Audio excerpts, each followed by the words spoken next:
Good day, I'm Theodore Henry, and this is your JIS News for Thursday, December 20. The Ministry of Health is taking steps to stem the tide of dengue infections in the country. The ministry has assured that there is no outbreak of the mosquito-borne disease, but acknowledges a more active dengue season. In response, the Enhanced Vector Control Program has been extended to March 2019. It will include the employment of an additional 500 temporary workers who will join the effort to identify and eliminate mosquito breeding sites.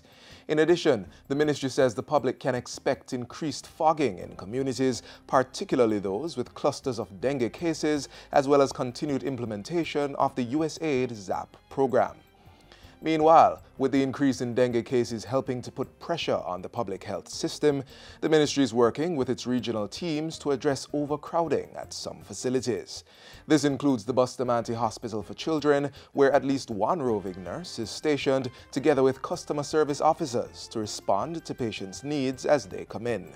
Senior managers have also been rostered to give administrative coverage after 5 p.m. and on weekends, and there is additional employment of enrolled assistant nurses to complement registered nurses. Other response measures across the health sector include having more doctors and nurses in hospitals, accident and emergency departments, and additional customer service representatives at hand. Meanwhile, the Health Ministry has extended opening hours at health centers across the Southeast Regional Health Authority, SERA Division.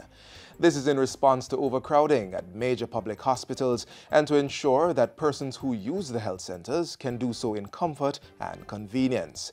With immediate effect, health centers serving the parishes of Kingston, St. Andrew, St. Catherine and St. Thomas will see patients up to 8 p.m. on designated days.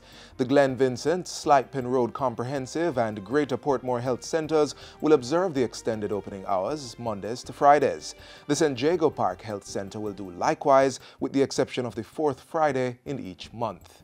Meanwhile, the Stony Hill Health Center is open until 8 p.m. Mondays to Wednesdays. Olympic Gardens is on Mondays and Tuesdays, while the Morant Bay Health Center is operating longer on Mondays, Wednesdays, and Fridays. Health Minister Dr. Christopher Tufton is encouraging persons with diabetes to get screened annually for eye diseases such as diabetic retinopathy to prevent vision loss. Diabetic retinopathy affects up to 80% of persons who have diabetes for 20 years or more. It is a leading cause of blindness resulting from damage of the blood vessels of the light-sensitive tissues at the back of the eye or retina. Approximately 30% of persons with diabetes are likely to have some level of diabetic retinopathy, and 20% of persons with diabetic retinopathy have sight-threatening diabetic retinopathy, and that's estimated to be about 18,000 Jamaicans. And these persons are likely to require laser therapy to prevent significant loss of sight. The minister made the appeal during the recent launch of the Diabetic Retinopathy Screening Program at the Greater Portmore Health Center in St. Catherine. The program intends to reduce blindness caused by diabetic retinopathy in 4 Commonwealth countries: Belize, Dominica, St. Lucia, and Jamaica. In other news, Jamaica's exploitation of the blue economy will contribute significantly to the country's development and the eradication of poverty. This is coming from the State Minister of Foreign Affairs and Foreign Trade, Senator Pernell Charles Jr., who also chairs the National Council on Oceans and Coastal Zone Management. Blue economy relates to the management and sustainable use of ocean and coastal resources to improve livelihood and create jobs. It connects several sectors such as energy, shipping, fisheries, mining, and tourism. Minister Charles says discussion on this is important to Jamaica because of the size of our territorial waters. We are a small island developing state with a large ocean space. And so it is of great importance to us to conserve, protect, manage, and sustainably use our large ocean space, as well as the rivers and other marine resources that run inland. Minister Charles says the fisheries and tourism sectors are two main areas of focus for the development of the blue economy. He points to figures from Statin, which show that the fishing industry contributed over $8 billion to gross domestic product in 2017, while the tourism industry employed 8.3% of the labor force and contributed approximately $53 billion to GDP. As a National Council, we are to submit to Cabinet the directions, the recommendations on how to best utilize Jamaica's marine resources. And we have a multi-stakeholder, multi-agency council composing persons from private sector, public sector, NEPA, other agencies, pulling together the knowledge and the experience to see how best we can utilize Jamaica's resources towards economic development. Minister Charles was speaking at a JIS think tank on Tuesday.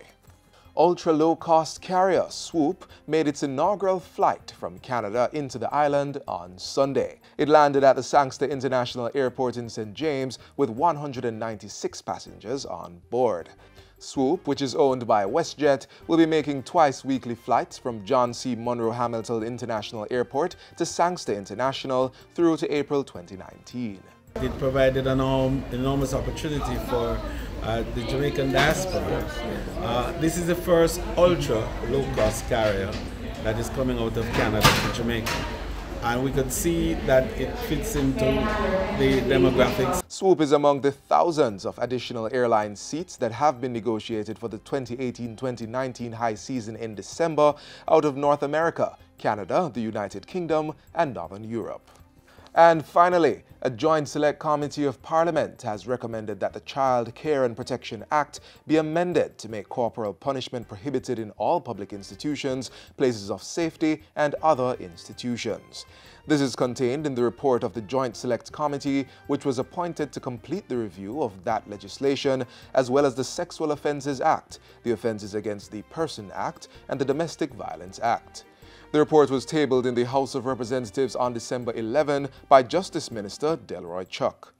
The committee members agreed that children should be free from all forms of corporal punishment, but specifically recommend that it should be prohibited in all schools, places of safety, public places, and public institutions. The elected members of Parliament also agreed that the sanction to be imposed for breaching this provision would be a fine or such order as the court deems fit. The report reveals that members advocated for a total ban on corporal punishment, but conceded that a policy position would have to be developed on the issue before that approach could be taken. The Child Care and Protection Act was passed in 2004. And that's it for JIS News Today. I'm Theodore Henry. Thanks for watching.